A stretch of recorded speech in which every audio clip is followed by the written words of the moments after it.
هی دزدیدین و بردین و خوردین و حال کردین و اون بدبخت تو چابهار ببخشید نون نداره، شناسنامه به قول آقای پرستویی نداره. آقای مخمل باف،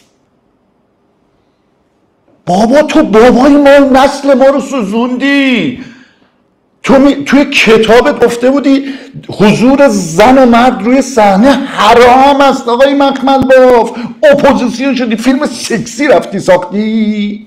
آره اون وقت این پدری که از نسل من در آوردی، تفکر لیدراسیونت، اونو کجا می نویسی؟ بچه 7-8 ساله جلوی چشم موهاشو قیچی کردن، یادت نیست رنگ میکردن، دستای بچه ها رو میکردن تو سوسک، دست دخترها رو سطل سوسک میکردن تو سوسک، پونز میچسبوندن اینجا همون.